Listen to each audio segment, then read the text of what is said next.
Welcome to the finance and general studies channel. अगर आपने इस चैनल को सब्सक्राइब नहीं किया तो प्लीज़ सब्सक्राइब कीजिए और अपने दोस्तों फ्रेंड के साथ शेयर कीजिए ताकि उनको भी पता चले कि स्टॉक मार्केट में कैसे इन्वेस्ट करते हैं।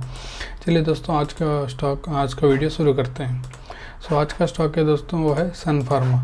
मैं ज़्यादातर फार्मास्यूटिकल कंपनी के ऊपर वीडियो नहीं बनाता हूँ क्योंकि इनके ऊपर बहुत सारे रेगुलेशंस होते हैं।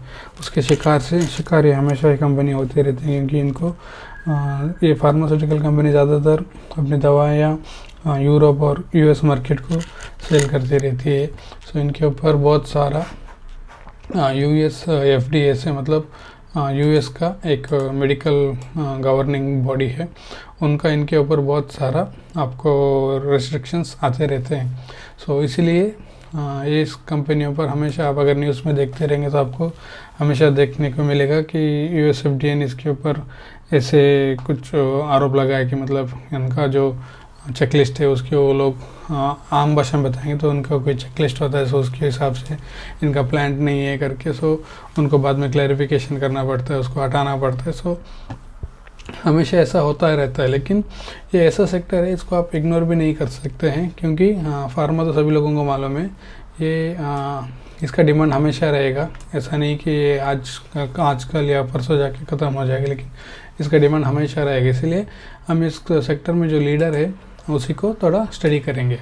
सन फार्मा इंडिया में बहुत ही बड़ी कंपनी है, इंडिया की नंबर 1 फार्मास्यूटिकल कंपनी है। ये आपको मुंबई में हेडक्वार्टर देखने को मिलेगा और ये it is the largest pharmaceutical in India and 4th largest speciality generic pharmaceutical company in the world. मतलब दुनिया में ये स्पेशलिटी जेनरिक फार्मास्यूटिकल जो कंपनी है उसमें दुनिया में 4th नंबर पे ये आती है। उसी के साथ अगर आप कंपनी का फॉर्मेशन वगैरह देखेंगे तो कंपनी आपको एनएससी और बीएससी में दोनों जगह में लिस्टेड आपको देखने को मिलेगी। जैसे मैंने बताया था इंडस्ट्रीज़ की फार्मास्यूटिकल है, फाउंडेड 1983 में, ऑलमोस्ट 41 ईयर्स को। इसका हेडक्वार्टर मुंबई में है। ये वर्ल्ड वाइड आपको ऑपरेशन करती है। बहुत ही बड़ी कंपनी है। अगर आप कोई मतलब जो मतलब पिटे हुए स्टॉक होते हैं या फिर पेनी स्टॉक्स होते हैं उनमें इन्वेस्ट करने से अच्छा है आप इस कंपनी में इन्वेस्ट करने का विचार कर सकते हैं। मैं कोई आपको रिकमेंडेशन नहीं देता हूँ, मैं सिर्फ आपको अच्छी कंपनियाँ दिखाता हूँ। ये ऐसा नहीं कि ये बहुत ही घटिया कंपनी है, बहुत ही अच्छी कंपनी है। आपको सिर्फ इसके बैलेंस शीट्स वगैरह देखने पड़ते हैं और इनके बिजनेस नेचर को समझना पड़ता है। उसके साथ कंपनी के रिजर्व्स एंड सरप्लस भी देखेंगे। ये लार्ज कैप स्टॉक है, प्लस हमारे निफ्टी 50 का भी ये कंपनी उसका भी पार्ट है। रिजर्व्स एंड सरप्लस आप देख सकते हैं 23,000 करोड़ के रिजर्व्स देखने को मिल रहे हैं। कंपनी के ऊपर कर्जा है, ऐसा नहीं कि कर्जा कंपनी के ऊपर नहीं है, कंपनी के ऊपर कर्जा है जो 4,800 था, बाद में सेम ही था, उसके बाद 7,500 हुआ है। उसी के साथ कंपनी का बिजनेस में भी कोई प्रॉब्लम नहीं है, बिजनेस भी अच्छा खासा चल रहा है, तो कर्जा बढ़ रहा है तो कोई प्रॉब्लम नहीं है।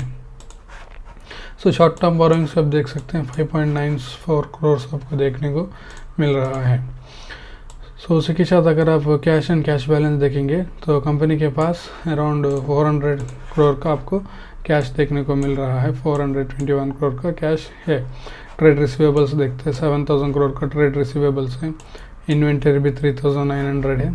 करंट इन्वेस्टमेंट कंपनी का 200 करोड़ का करंट इन्वेस्टमेंट देखने को मिल रहा है। उसी के ऊपर short term loans and advances around 3,300 crore का कंपनी ने दिया हुआ देखने को मिल रहा है। जैसे मैंने आपको बताया था, एक कोई आपको ऐरी गिरी कंपनी नहीं है। आप देख सकते हैं 3 लाख करोड़ का मार्केट कैपिटलाइजेशन इस कंपनी का है। फेस वैल्यू भी आपको एक देखने को मिल रहा है।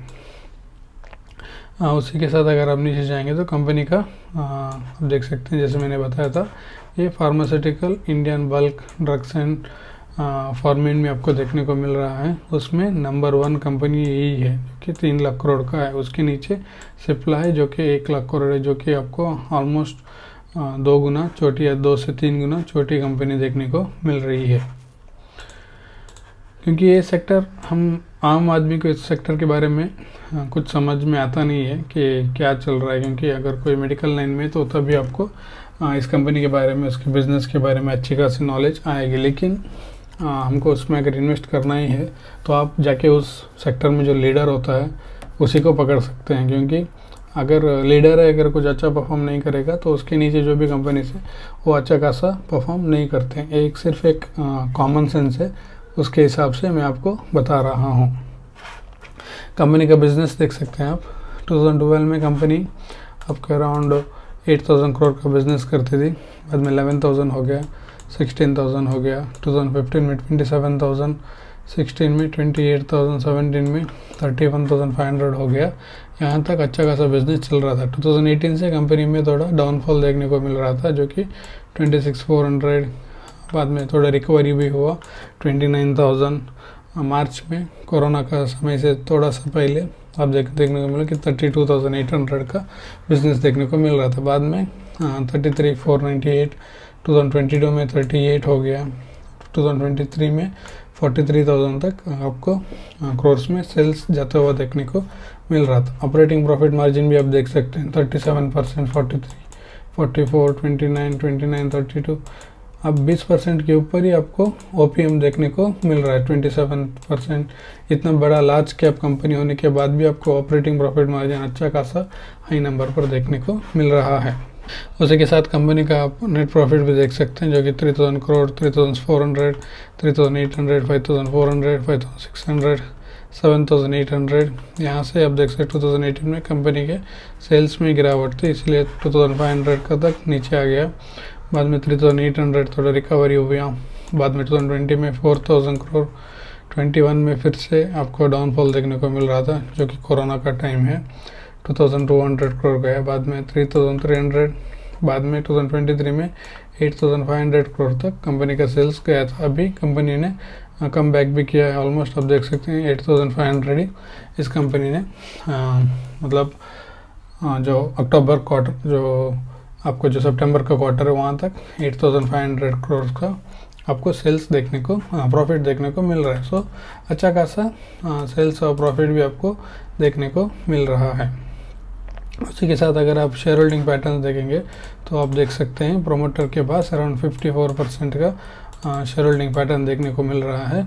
FIs के पास 16% है, DIs के पास 19% है। सो पब्लिक आपको सिर्फ 9% का देखने को मिल रहा है। या अगर यही कोई अगर आपको जो कोर्ट केस में फंसी हुई कंपनी हो या फिर पेनी स्टॉक हो, अगर ऐसा होता तो आपको share holding pattern public mostly 70-80%, 90% भी आपको देखने को मिल सकता था। ये अच्छा खासा क्लीन कंपनी है, इसीलिए आपको देख सकते हैं पब्लिक उसमें कम ही रहती है। उसके बाद NSE के उसमें जाके देखें तो शेयर होल्डिंग का मतलब अगर कितने % शेयर गिरवी हैं वो आपको देखने को मिलेगी। यहाँ पर आप देख सकते हैं सन फार्मा की कंपनी है, 54% प्रोमोटर होल्डिंग है, उसमें 2.44% कंपनी ने शेयर्स अपने गिरवी रखे हैं।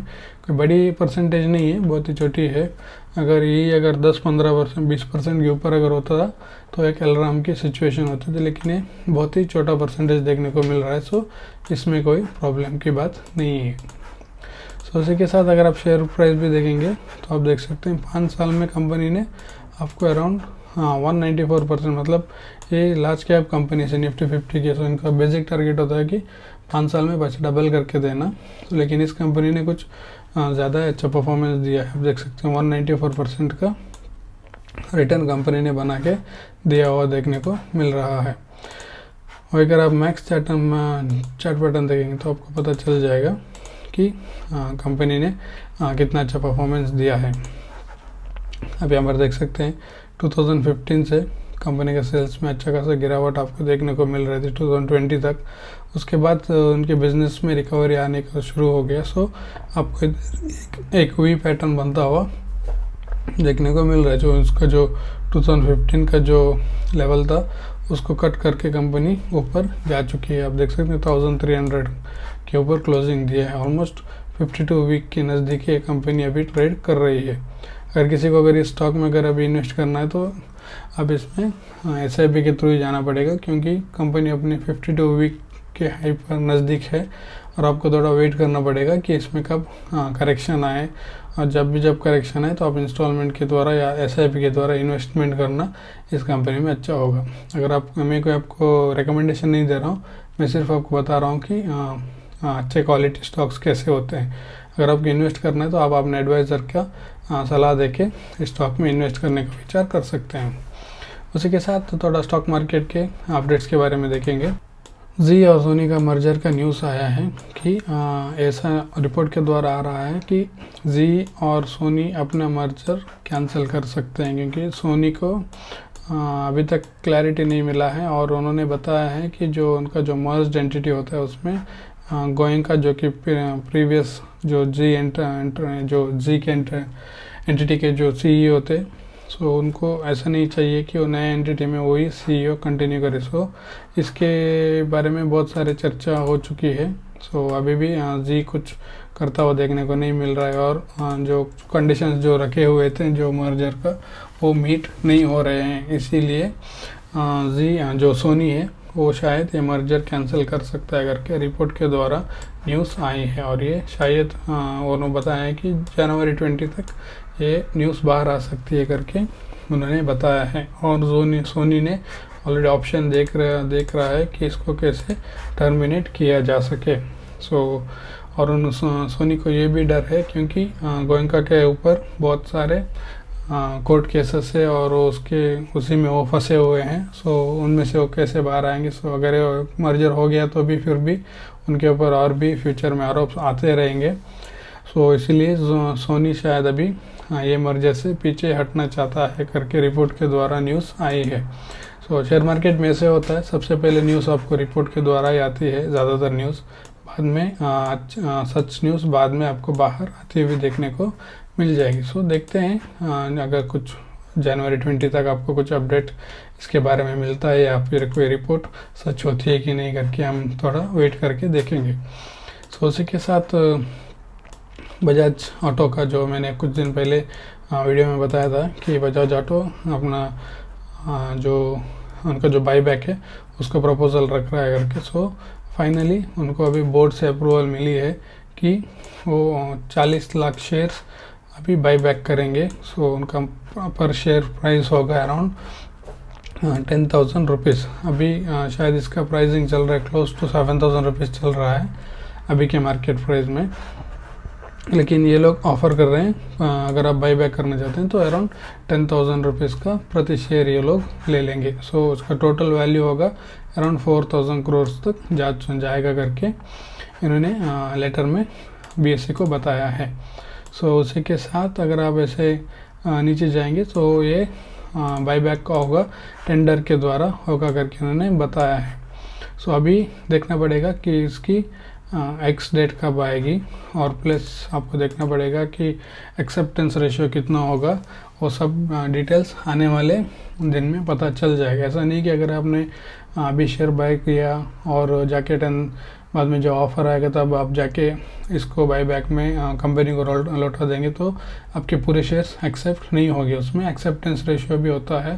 सो देखना पड़ेगा कि कितना आता है एक्सेप्टेंस रेशियो और इसका रिकॉर्ड डेट कब है, ये सब डेट्स आपको आने वाले दिन में पता चल जाएगा। अभी सिर्फ ये बोर्ड से अप्रूवल मिला है, उसके बाद अभी शेयर होल्डर से भी अप्रूवल आना पड़ेगा, वो सब थोड़ा टाइम लेता है। सो ऐसा नहीं कि कल ही जाके क्लियर हो जाएगी, इसको थोड़ा महीने तक टाइम लगता है पूरा प्रोसेस होने के लिए। जैसे जैसे अपडेट्स आते रहेंगे तो न्यूज़ में पता चल जाएगा, तो मैं आपको वीडियो में बताते रहूँगा।